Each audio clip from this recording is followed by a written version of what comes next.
Thanks for this opportunity to speak about Australia's engagement with Asia from the perspective of trade and in particular to say a few words about what trade is doing in this space. And I'm particularly pleased to be addressing trade and investment not just of course because these two things are inextricably linked, but also of course because Australia reports to Australia's first ever Minister for Trade and Investment. Asia's importance to Australia's economy is growing by the day. It is one of the most important factors to consider when assessing the international conditions for national prosperity. Asian demand for our exports has helped Australia manage the global financial crisis better than most other developed economies. In fact, probably better than all other developed economies. An investment from Asia has added to the productive capacity of the economy and to overall productivity in 2013.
The amount of money drug companies spend on TV ads has doubled in recent years. Studies show they work. Consumers go to their doctor with a suggestion for a certain prescription drug they saw advertised on TV. Now a study in the Annals of Family Medicine raises questions about the message the ads promote. You're most likely to see drug ads during prime time, especially around the news. Researchers analyzed ads aimed at people with conditions like hypertension, herpes, high cholesterol, depression, arthritis, and allergies. The drug industry says the ads arm consumers with information. Researchers found that the information was technically accurate, but the tone was misleading. Typically, what we would see with these ads is that before taking a particular prescription drug, the character's life is out of control and the loss of control extended beyond the impact of their health condition, says UCLA psychologist Dominic Frosch, who headed the study.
In India, a lot of people are working as community service workers.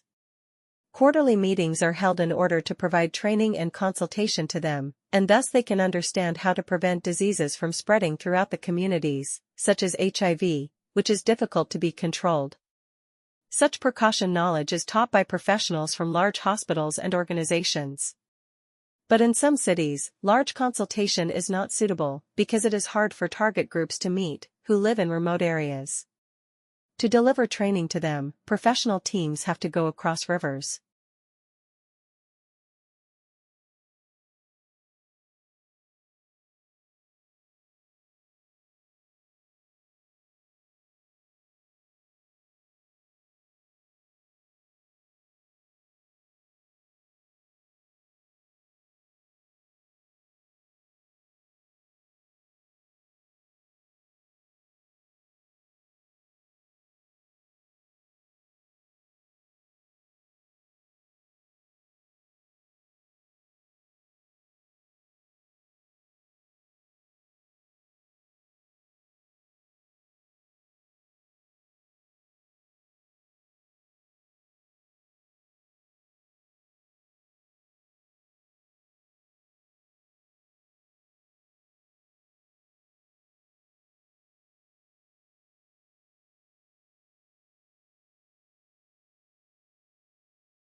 the biotech engineering has undergone 3 phases.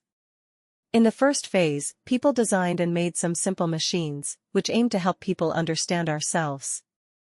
And first group of people that realized we could learn from ourselves were engineers. And then, based on the studies, people began to make complicated devices, in order to cure wounds, like the practice of suture, and to study physiology. This is the second phase. Later, since we went into the third phase, more complicated machines have been developed, like ECG, electrocardiography, able to have an insight of your internal body without intruding it, which can show the human brain's functions. X-ray is a good example. In an X-ray picture, you can see the bright area is the heart with some vessels around, and the dark area is the lungs. These devices benefit humans greatly in solving health problems, such as diseases.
I think with our linguistic training, we also get all this invisible training to be authorities, to be the people who know.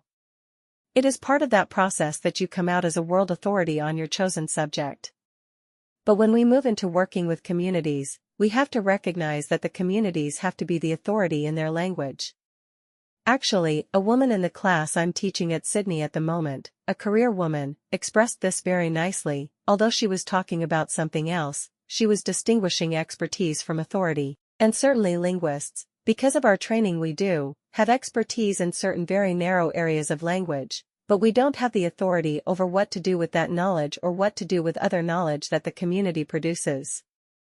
I guess for me, the bottom line is languages are lost because of the dominance of one people over another. That's not rocket science, it's not hard to work that out.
Aquaculture, the farming of fish, shrimp, shellfish and seaweeds, has been the sources of human protein for nearly 4,000 years, especially in Asia. In the last decade, however, there has been unprecedented growth in aquaculture production, more than 300% since 1984, which has increased the importance of the modern food supply. It's the world's fastest growing food production activity. And globally, more than 25% of the odd fishing and shellfish production in 1999 was attributable to aquaculture. Yes, this industry's contributions to human diet is actually greater than the numbers imply, whereas 1/3 of the conventional fish catch is used to make fish meal and fish oil. Virtually all farmed fish are used as human food. Today, nearly 1/3 of fish consumed by human is the product of aquaculture, and that percentage will only increase as aquaculture expands the world's conventional fish catch, for the oceans and lakes continues to decline because of overfishing and environmental damage.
Here are 3 important factors in creativity: people, process, and product. The most important one is the process. First, you have to create the right person through education with a creative mind. Second, you have to create the right process to have people engaged in innovation process. Third, you need to find the right problem to work on. Human beings can survive and prosper largely depending on the creativity they have. If you identify and assess the creativity of a finished product, it is taken as a proxy for the creativity of the person who produced such a product. Therefore, a creative product should be surprising, original, beautiful, and useful. People should have factors necessary for genius, ability, and right mindset. You should improve to imitate and change insight, look from new perspectives, innovatively create something with imagination to expand conceptual spaces.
Absolutely.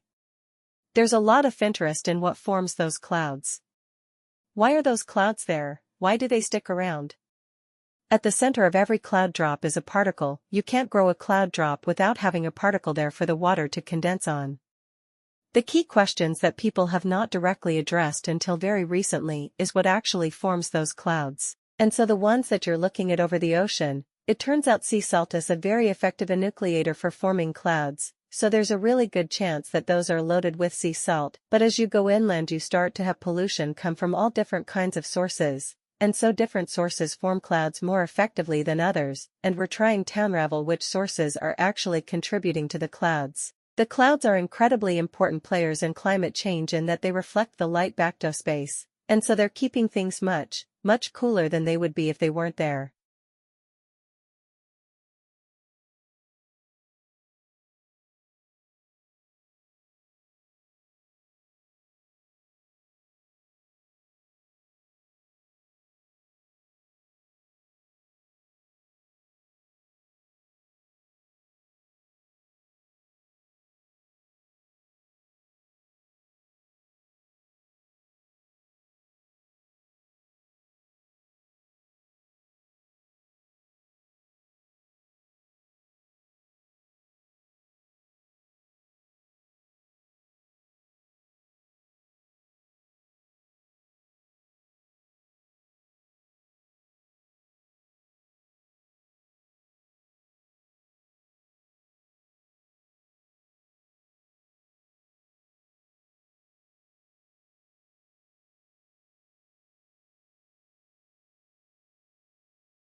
Mars is the fourth planet from the Sun and the second smallest planet in the solar system after Mercury, named after the Roman god of the war.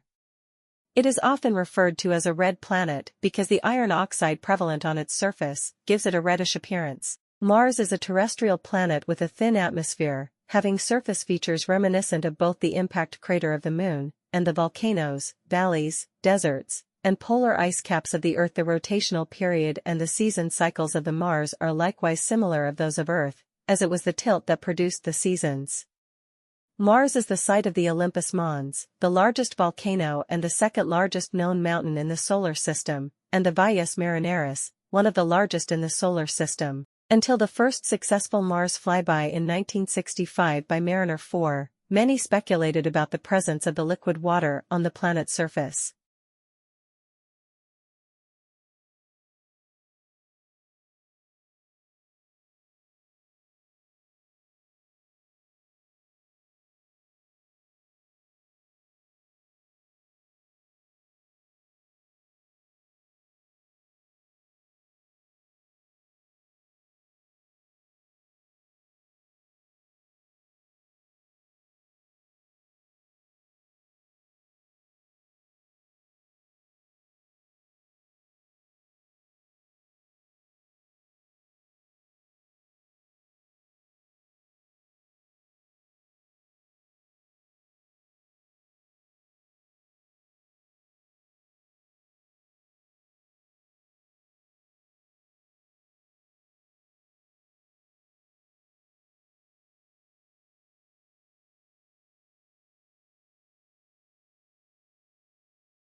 Frogs are a diverse and largely carnivorous group of short-bodied, tailless amphibians, composing the order Enquires.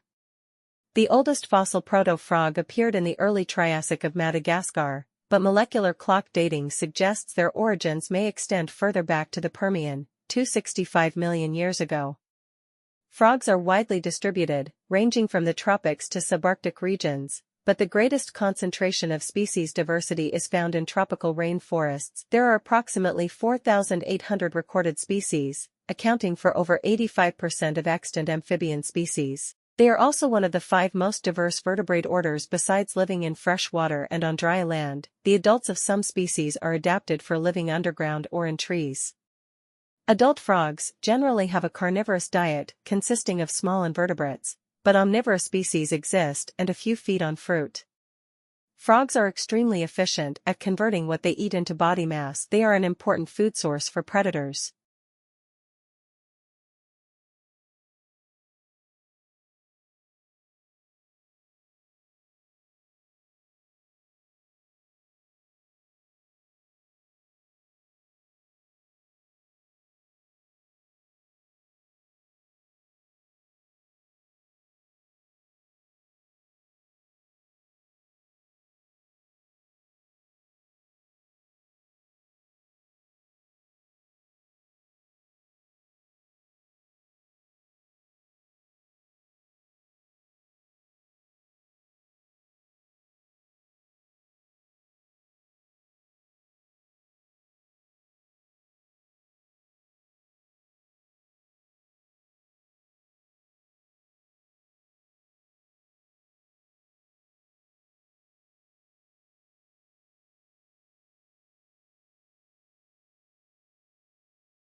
Last week we talked about how people recognize objects and really how well people recognize objects, given how difficult the problem is, given how objects can be seen in all different sorts of illumination, in different positions, different angles, and yet we are able to extract that information, we are able to take the visual stuff out there, interpret it in a way that allows us to recognize all the different things that we can see in our environment. Today we're gonna kind of carry on looking at that. But we're gonna look at what's really a special class of objects, that's the human face. So we're gonna look at how we recognize human faces, and how we do it, quite as well as we do. We're really expert at recognizing faces. So again, we can think about how do we take that visual information, and how do we transform it into a form, which allows us to put a name to a face, and to do all the other clever things that we can do with faces. So I am gonna start off again by just pointing out that it's a hard problem.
But if we're to ask you a similar question, what percentage of the population do you think is capable of truly mastering calculus, or understanding organic chemistry, or being able to contribute to cancer research?